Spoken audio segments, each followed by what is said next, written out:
Welcome to Rooftop Farm. I'd love to show you around. All right. And last year we grew about 20,000 pounds of food off this roof. All certified organic food. The quality is straight market value, and that food is given to the community for free as fresh, wholesome, nutrient-dense food right off this rooftop within the same day that it's harvested. Most buildings, the roof, it's serving one function, it's shelter. We're trying to make the buildings come alive. We are on top of the Rooftop Medicine Farm in North Oakland that Top Leaf Farms designed and built. Deep Medicine Circle is a nonprofit that operates the farm. We frame farmers as stewards of health. So we know that our health starts in the soil. So whether or not we are going to be healthy as people depends on the health of the entire web of life. Health is not an attribute of an individual. Health is the reflection of a system working in mutual benefit. We pay our farmers like healthcare workers, essentially. And we believe all farmers should be paid like healthcare workers. We've grown certified organic food that we give away to people who are currently experiencing food insecurity in Oakland. We can rely on one another for really healthy, good food. It's not like some hippie yippie dream. It's actually happening now here on top of a building in a space where people often have given up on. This is a 1-acre rooftop. It's the largest on the West Coast, has 180 beds that are about 30 feet long. It's a pretty robust system. I'm looking forward to showing you all here how it works. So most rooftops are lightweight structures. They're not supporting hardly any weight. So by putting 12 inches of soil that weighs about 80 pounds per cubic foot saturated, and then you spread that out over 40,000 square feet, you do the math, it's about 1.5 million pounds of weight on top of this roof. All that has to be engineered into the building. One of the interesting parts about growing food on a roof is that you're not connected to the ground. So there's a whole relationship that you have when you're connected to the ground, the hydrogen cycle, the water cycle, the carbon cycle, all these things that are connected and integrated. And when we detach that and put it up onto a roof, there's a whole different set of elements that we have to think about in the design. People often want to know how it operates as far as the drainage. This is a good example. It's about 12 inches deep. We have the 2 drains. People often say, oh, isn't it gonna leak? And it's like, well, any roof could leak. You just gotta protect it right. We have the 10 to 12 inches of soil. There's then a layer, filter fabric. They have this drain wick layer underneath, so all the capillary roots have access to water and nutrients all the time. That's where it's kind of like a hydroponic layer. And then protection mat, drain board, root block, that kind of builds all that up to protect the waterproof membrane of the roof. You would have to take literally a pick or something to break it because there's so many layers in between. The soil is a foot of engineered medium that is one that we designed, which is about 50% rock, aggregate, and about 50% organics. We really put a lot of energy into the soil food web by inoculating it, getting the mycelium lens on top of this roof super vibrant and healthy.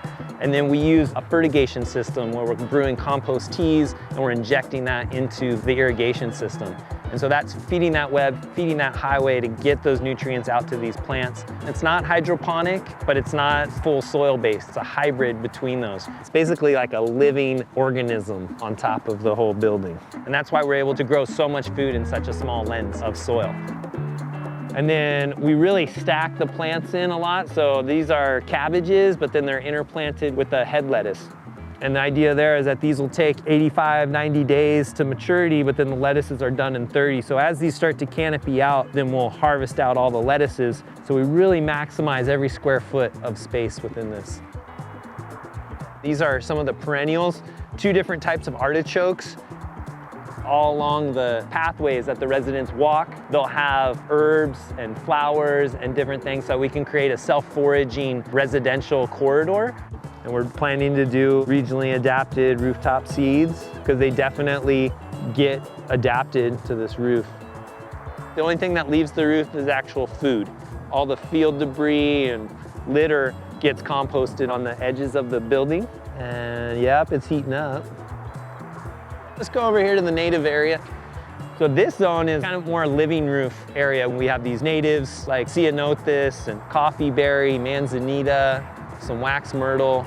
A lot of California native medicines are here. We have these beautiful poppies, California sages, sticky monkey flowers. They all are selected so that we have different nectar sources for all the insects throughout the year so that we can create a full habitat here for them all year round.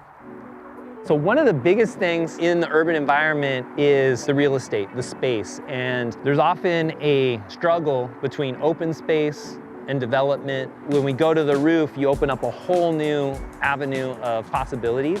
One of the things that a rooftop farm does is it helps become a win-win for both of those, where you're able to get the housing and then you're creating open space and growing food and creating an environment, both for people but also pollinators. When we think about regeneration, we're looking specifically at repairing all of our relationships to one another, our relationships to all the beings here that you see on this rooftop farm, because when we are in good relationships together, we create more benefit for all rather than benefit for some. We do volunteer opportunities once a week. Helping people grow their own food is one of our goals, but most people just like to be in the garden, enjoying the view. And then there's all this life around them, all these different birds and butterflies. And just the fact that they're in the garden and seeing how much food can be grown in such a small space helps them link to their food system. When people come and they're super excited and they start to put their hands in the earth, that to me is the dream. They're learning about the water system, they're learning about the plants that are growing here, but more importantly, they're learning that nothing is impossible. The project that we're working on is not simply a farming project. It really has to do with the healing and spiritual aspect of being in a place like this. You see all this beauty of greenery and just smell all the herbs and the plants and the flowers, and you can see the birds flying around. As we really free the land is what we're doing. We're freeing the land to be itself.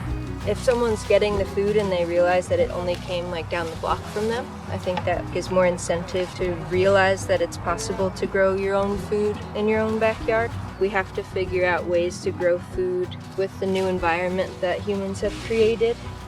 Bringing something like this to food deserts helps bring nutrition back to our communities. We do deserve access to that regardless of where we live. Our health is our power. The benefits that a living roof and a rooftop farm provide, if there's no local government incentives, it's really difficult to prove to an investor because a lot of the yields that come from this type of system don't equate onto a spreadsheet. How do you value a hummingbird? Or how do you value the bees? How do you value one's experience when they come out and taste a fresh piece of celery or broccoli or lettuce from the roof? You can't quantify that. And in our society, we undervalue food, we undervalue ecology, and hopefully as climatic changes come about, we can start to see the true environmental value that these things provide for helping us become more resilient. We see this work at Deep Medicine Circle as a seed, so we're creating a blueprint for how to do this, a small model of a food system that could be replicated 5,000 times and should happen not only on rooftops but on the ground in urban spaces so that everybody eats and everybody eats well and people learn how to participate with their food system. We're working with several different food organizations to see can we innovate new government structures in the city of Oakland that can guarantee universal basic nutrition to all people through the support of agroecological farms with public funding. So we're starting to look at how do we prepare city structures to do exactly that. In a city, we pay for the lights to be on. So you live in Oakland, you got streetlights, and streetlights are there for people's safety. There are buses that are driven, there is sewage, the treatment of sewage that everyone has access to. It's like this is a part of what happens when you live in a city. So part of what happens when you live in a city is that everyone eats. And so building in systems within the actual government architecture of the city of Oakland so that everybody eats, the climate improves, the ecology improves, the heat island effect improves, the greening of the city happens, the stormwater management, you get all of these benefits. And also you get local food security. We can do that, and we absolutely need to, like yesterday. This process that we're creating is really, really guided through the love and the care for our community. The idea is that it's medicine. It's our medicine. This is what we have to offer the world. And if we think that way, then there's enough resources really for everybody.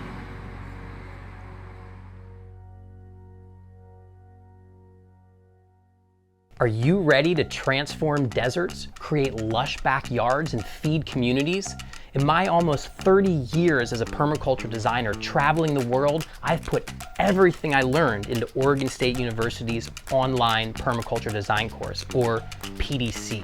The PDC and PDC Pro are the ultimate ways to begin mastering permaculture. Me and my team guide you through over 20 assignments with more than 100 hours of top quality video lectures and resources, all focused on developing your own property or project throughout the course. You'll get personalized feedback from a dedicated instructor in a small group setting. People are always asking me, how can I be part of the solution?